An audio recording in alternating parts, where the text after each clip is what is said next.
فرش التراب يضمني. اعلان بالفور 1917 یہودی آباد ہونے شروع ہو گئے، اور اصل میں اسی کے لیے خلافت کو منسوخ کرایا گیا. سلطان عبد الحمید، اگرچہ یہ ترکی خلافت جو ہے مرد بیمار کمزور، پھر بھی وہ مسلمانوں والا جذبہ اتنا تھا، انہیں بڑی سے بڑی رشوت پیش کی گئی تھی. ظاہر بات ہے یہودیوں سے بڑھ کر رشوت دینے والا کون ہو سکتا ہے، جن کے ہاں ایسے بینکر ہوں جو 40 بلین ڈالر کا ایک چیک لکھ سکیں. پھر یہ کہ ان پر سیاسی دباؤ بہت ڈالا گیا. انہوں نے جب تک خلافت عثمانیہ برقرار رہی یہودیوں کو فلسطین میں آباد ہونے کی اجازت نہیں دی، کہ جو معاہدہ کیا تھا حضرت عمر نے رضی اللہ تعالی عنہ، خلیفہ ثانی نے، خلیفہ راشد نے، ہم اس کے پابند ہیں اور ہم یہاں یہودیوں کو آباد ہونے کی اجازت نہیں دیں. لہذا انہوں نے اس خلافت ہی کا بستر طے کرایا، اس لیے کہ نہ رہے بانس نہ بجے بانسری، نہ مسلمانوں کی وحدت ملی کی کوئی علامت دنیا میں باقی رہے، اور نہ مسلمان کسی مسئلے پر جمع ہو کر کوئی موقف اختیار کر سکے. اعلان بالفور کے نتیجے میں آباد کاری شروع ہوئی. 1948 میں اسرائیل قائم ہو گیا، معجزہ ہو گیا. 1967 میں اس کی توسیع ہو گئی. اس میں ایک بات اور بھی عرض کر دوں، یہ سارا کس طور سے ہوا ہے کام. آپ نے زائنزم کا نام تو سنا ہے، صہیونی تحریک.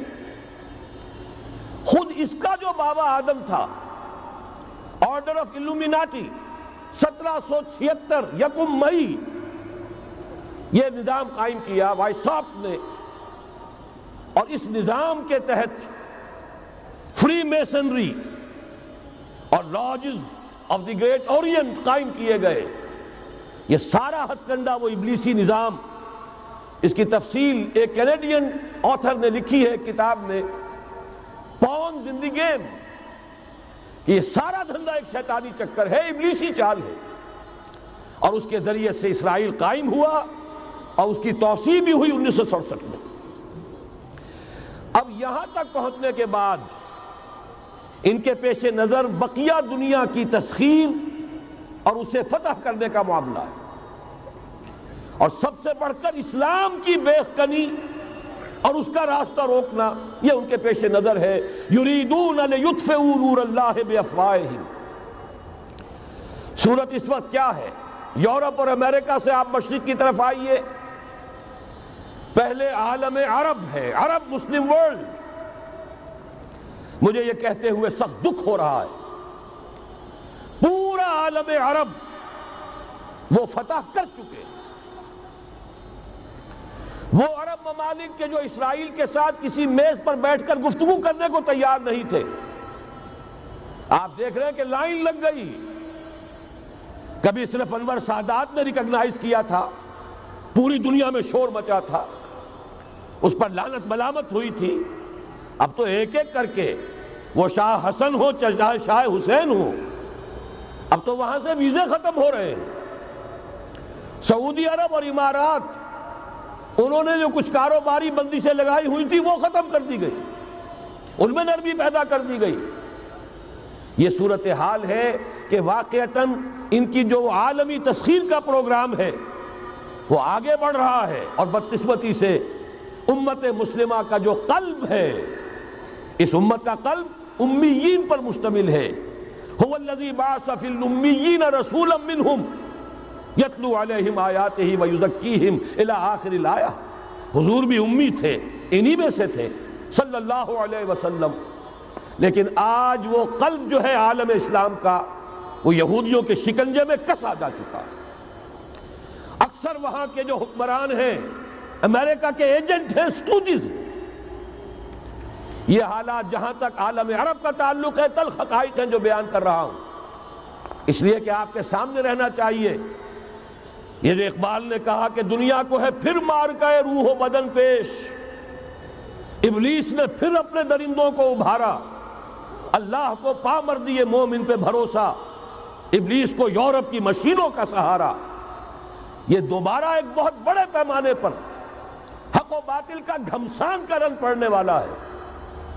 ملاحم کی جو حضور صلی اللہ علیہ وسلم نے پیشین گوئیاں فرمائی، الملحمۃ العظمی، تاریخ انسانی کی عظیم ترین جنگ جو ابھی آنے والی ہے، اس کو سمجھ لیجئے اچھی طریقے سے کہ اس میں جو قوتیں ایک دوسرے کے مقابل آ رہی ہیں وہ کون سی ہیں۔ نیو ورلڈ آرڈر کہنے کو امریکہ کے زیر قیادت ہے، حقیقت میں امریکہ خود یہودیوں کے پنجے میں ہے۔ یہ وہی ابلیسی طاقت ہے جو آگے بڑھ رہی ہے۔ عالم عرب کو فتح کرنے کے بعد اب ان کے پاس اگلا عالم اسلام کا حصہ ہے، غیر عرب مسلم ورلڈ۔ ایران ہے، اس کے شمال مشرق میں ترکستان ہے، روسی اور چینی، مشرق میں افغانستان ہے، پاکستان ہے، یہ ایک بہت بڑا سالڈ بلاک ہے۔ اس کے بعد اگرچہ ہندوستان آتا ہے، بھارت، ظاہر بات ہے کہ وہاں مسلمان اقلیت میں ہیں سوائے کشمیر کے، لیکن یہ نوٹ کیجئے کہ وہاں بھی کم سے کم 15-18 کروڑ مسلمان موجود ہیں۔ آج بھی دنیا کا سب سے بڑا ملک جس میں مسلمانوں کی تعداد اور جن کی نفری سب سے بڑھ کر ہے وہ بھارت ہے۔ اس کے بعد پھر انڈونیشیا، ملائیشیا ہے، اس سے آگے ہے پھر فار ایسٹ، ابھی انہیں فتح کرنا ہے۔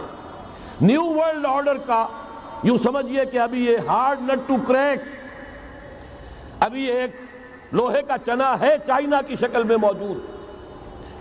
اور مجھے یاد آ رہا ہے ڈی گال کے الفاظ بہت سے لوگوں نے سنے ہوں گے، اس نے کہا تھا کہ ہم نے خام خواہ روس کو اپنا دشمن بنا لیا ہے، وہ تو ہمارا بھائی ہے، وائٹ ریسس، وہ تو بنیادی طور پر یورپین قوم ہے۔ Beware of the yellow masses of the East, تمہیں گھبرانا چاہیے، تمہیں خبر لینی چاہیے، وہ مشرق بعید کے جو زرد رو لوگ ہیں، China, Indo China, Japan, yellow races. ابھی اس نیو ورلڈ آرڈر کے لیے جو فتح عالم اور تسخیر عالم کا پروگرام ہے، اس میں پہلے غیر عرب مسلمان دنیا اور پھر یہ فار ایسٹ کا خاص طور پر یلو ماسز، یہ ہے کہ جنہیں ابھی انہیں ٹیکل کرنا ہے۔ اور اسی لیے میں عرض کرنا چاہتا ہوں، حقائق ہمارے سامنے رہنا چاہیے۔